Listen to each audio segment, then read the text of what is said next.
Salut à toi qui regarde ma vidéo aujourd'hui. Merci d'avoir cliqué sur ma vidéo. Je suis particulièrement content de faire la vidéo d'aujourd'hui. Voilà, à la fin tu comprendras pourquoi je suis content. Dans cette chaîne, je parle en principe de deux thèmes. Je parle d'intelligence financière, je parle d'investissement immobilier. Alors, si tu es intéressé par ces deux thèmes, alors je te prie de t'abonner à ma chaîne.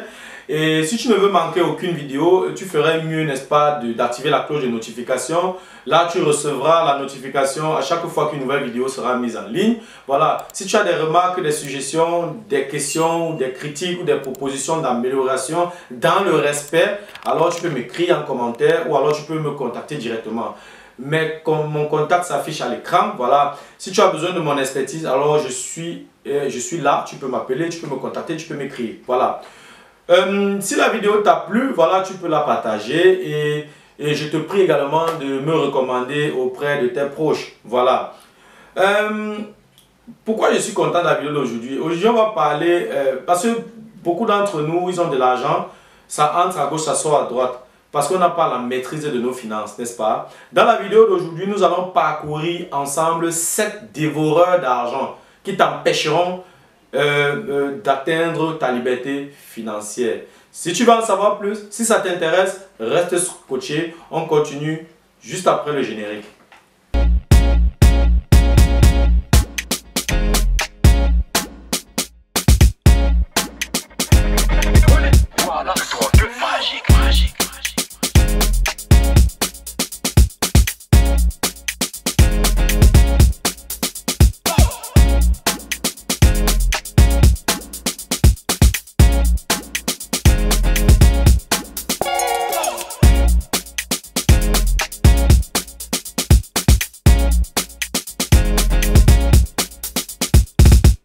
Premier dévoreur d'argent, les assurances.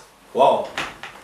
Je vais prendre l'exemple de l'Allemagne, n'est-ce pas? En Allemagne, chaque citoyen, un citoyen lambda, un citoyen moyen, a en moyenne 6 assurances selon les statistiques.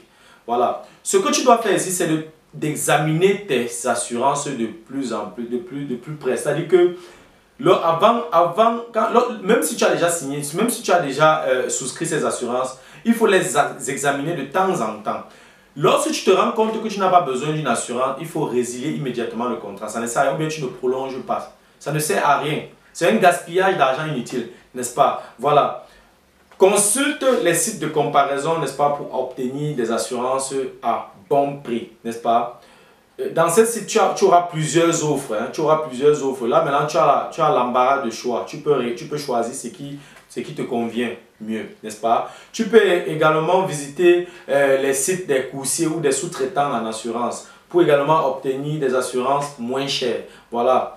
Et ce que j'aimerais également mentionner, c'est que tu ne devrais que souscrire des assurances qui sont vraiment vitales. Ça ne sert à rien de souscrire une assurance qui ne te sert à rien. Il y a des assurances vitales qui sont connues. Si tu ne connais pas, fais-toi conseiller, renseigne-toi. Tu as par exemple l'assurance pour ta protection juridique. C'est très important. Parce que tu ne peux pas savoir ce qui va arriver demain. Il peut arriver que tu as un problème au tribunal et puis voilà, avec cette assurance, tu seras quand même couvert, n'est-ce pas? Il y a par exemple l'assurance responsabilité civile. C'est très important. C'est une assurance même qui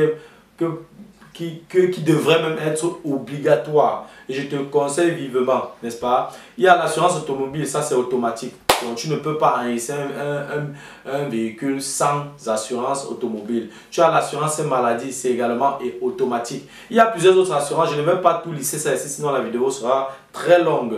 Voilà. Donc, c'est pour ça que je dis, il faut observer bien, il faut bien te renseigner avant de te lancer à signer une autre assurance supplémentaire, n'est-ce pas? Voilà, les assurances que je te déconseille, les assurances que tu ne devrais absolument pas souscrire. Il y a par exemple les assurances bagages, ça ne sert à rien du tout. Il y a les assurances téléphone portable, ce sont les assurances, tu gaspilles seulement de l'argent. Tu as l'assurance dentaire complémentaire. Parfois même tu achètes un appareil électrique ou alors tu achètes un appareil électroménager, on te dit que si tu as besoin d'une assurance ou bien d'une garantie supplémentaire, tout ça c'est du gaspillage d'argent inutile. Donc tiens compte de cela. Deuxième dévoreur d'argent, les tarifs et les abonnements. c'est aussi un point très important. Ce sont des choses qui soutient l'argent de nos poches. Il faut vérifier régulièrement les tarifs et les abonnements que tu as en cours. Si tu te rends compte que tu n'as plus vraiment besoin, si tu te rends compte que ces tarifs et ces abonnements ne sont plus nécessaires, alors tu peux résilier les contrats. C'est aussi simple que ça. Voilà. Et nous avons les abonnements les plus populaires que tout le monde connaît. Nous avons par exemple les abonnements comme les abonnements dans les salles de sport, les abonnements des magazines, les abonnements des journaux et tout ça là. Si tu n'as plus vraiment besoin de ça, si tu n'as plus le temps pour les lire, si tu n'as plus le temps pour aller faire du sport, alors tu n'as pas besoin de conserver ces abonnements. Tu résilies les contrats. Tu as par exemple les applications comme Apple Store, tu as les applications comme Google Play Store. Si tu ne les utilises plus, résilie le contrat ou bien ne prolonge pas. Tu as les services de streaming par exemple comme DAZN ou bien Netflix. Tu as peut-être souscrit ces services lorsque tu avais un peu de temps, lors du confinement, c'était fréquent. Voilà. Mais maintenant tu es occupé, tu n'as plus assez de temps, alors tu n'as vraiment plus besoin de DAZN ni de Netflix. Alors qu'est-ce que tu fais? Tu peux résilier ce contrat ou bien tu ne prolonges plus. C'est aussi simple que ça, n'est-ce pas? Voilà.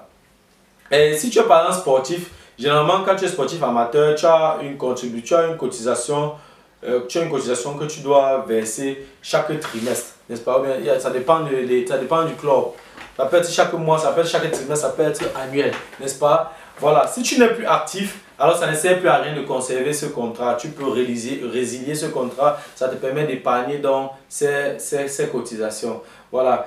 Il y a généralement ce qu'on appelle les compagnies de voyage, les cartes de réduction pour les trains. En allemand, on appelle ça Bahncard, n'est-ce pas? Généralement, ce sont des cartes que quand tu achètes, si c'est par exemple, tu achètes par exemple une Bahncard 50%, ça veut dire que lorsque tu veux acheter le ticket du train, le montant du ticket, ou alors le montant du ticket sera réduit de moitié parce que tu as une bande 4,50, n'est-ce pas? Ça réduit de 50% tous les tarifs, n'est-ce pas? Voilà. Et si tu avais acheté ça peut-être dans une période où tu voyageais beaucoup, tu avais vraiment besoin de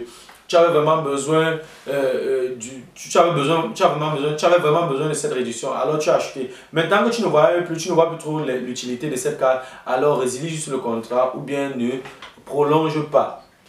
Voilà. Et il y a les contrats, il y a les tarifs par exemple comme les tarifs de téléphonie mobile, on a les tarifs d'électricité, on a les tarifs de téléphone, on a les tarifs de gaz.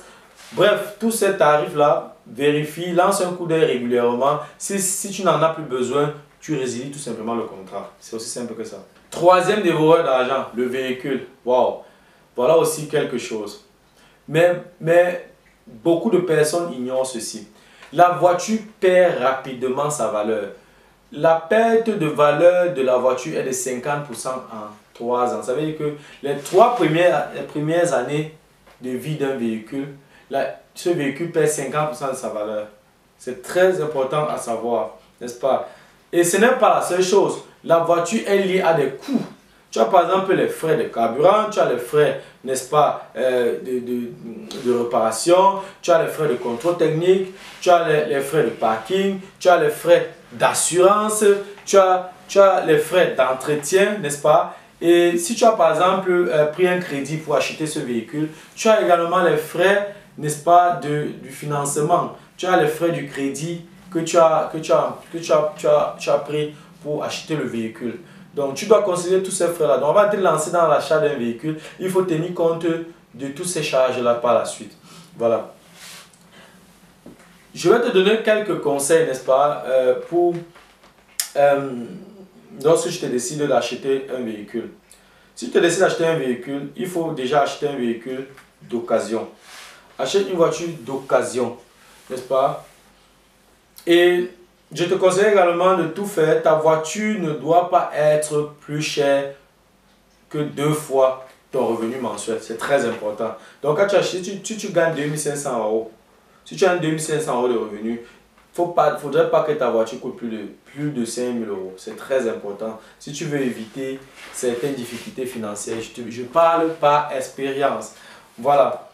Et ce que tu devrais également faire, n'est-ce pas, la voiture n'est pas le seul moyen de déplacement. Si tu vis au centre-ville, je pense que la voiture ne va pas trop te servir, puisque partout où tu dois aller au centre-ville, c'est à pied. Tu n'as vraiment pas besoin de voiture dans ces situations-là. Donc, il y a d'autres alternatives en dehors de la voiture. Tu as par exemple la marche à pied, tu as le vélo, tu as les transports en commun, par exemple, comme le bus, le train et le reste.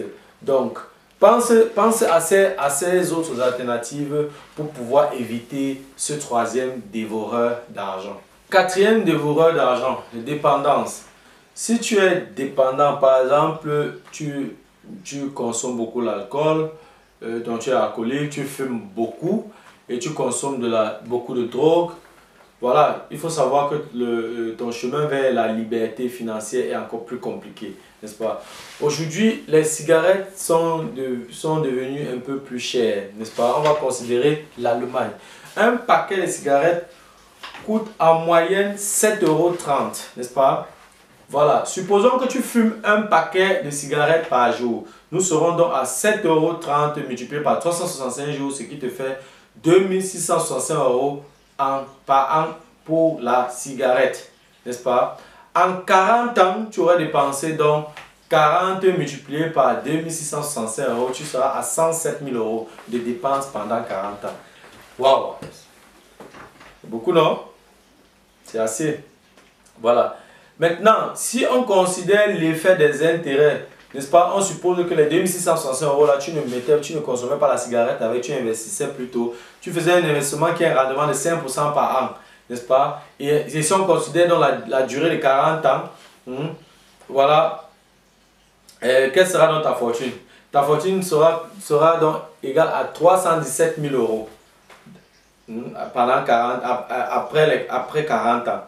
Donc, tu as un rendement de 5%, tu as 2665 € que tu cotises, que tu investis par an, tu seras donc à 317 000 € de patrimoine si on considère l'effet des intérêts.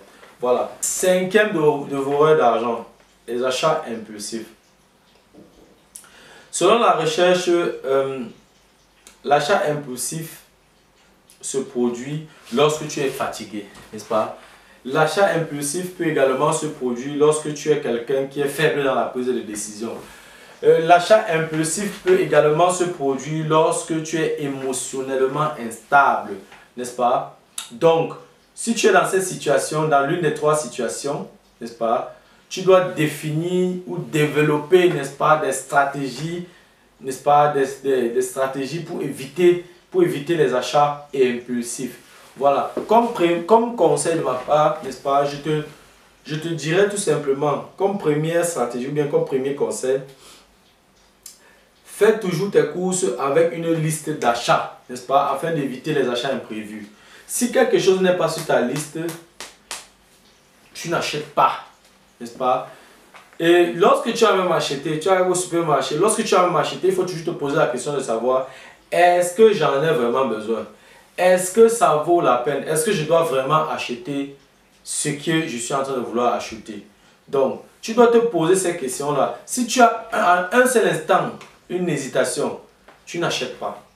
Sixième dévoreur d'argent, l'inflation. Beaucoup de gens ont beaucoup d'argent dans leur compte courant, dans leur compte bancaire. C'est une, je ne veux pas dire une idiotie, mais ce n'est pas intelligent de laisser l'argent longtemps dans un compte bancaire, puisque cet argent ne produit aucun rendement, n'est-ce pas? Au contraire, même cet argent perd son pouvoir d'achat à cause de l'inflation. Donc ce ne sera pas intelligent de ta part de laisser l'argent dans le compte. Donc l'inflation est également un dévoreur d'argent. Voilà. Septième dévoreur d'argent, les frais de transaction de tes investissements. Il faut savoir que lorsque tu investis par exemple dans les actions et que tu fais un bénéfice qui est supérieur à 800 € par an, n'est-ce pas? Si on parle exemple de l'Allemagne, tu dois payer 25% de ton bénéfice à l'administration fiscale, n'est-ce pas? Et cet impôt s'appelle impôt sur les plus-values. Donc, et ceci lorsque tu veux retirer de l'argent, tant que c'est dans le compte, tu n'as pas de problème. Mais si tu veux déjà faire sortir l'argent de là, n'est-ce pas, tu dois payer 25%, n'est-ce pas, d'impôt. Voilà, sur le bénéfice. Bon, voilà. Ceci n'est pas seulement valable pour les actions, c'est également valable pour beaucoup d'autres classes d'actifs, n'est-ce pas? Voilà. En général, lorsque tu investis ton argent quelque part, il faut savoir que tu auras toujours les coûts de transaction que tu dois payer, n'est-ce pas? Donc, dans tes investissements, tiens compte de ça. Qu'est-ce qu'on retient dans de la vidéo d'aujourd'hui? Je dirais en une phrase, tu devrais tout simplement éviter ces dévoreurs d'argent. Ou alors si tu ne peux pas les éviter, tu essaies de les contourner. C'est très très important. Voilà. Donc si tu aspires à une liberté financière, tu dois devoir te discipliner dès maintenant. N'est-ce pas? Évite ces dévoreurs d'argent. C'est très important. Voilà, c'était tout pour la vidéo d'aujourd'hui. J'espère qu'elle t'a plu. J'espère que tu as pu apprendre quelque chose.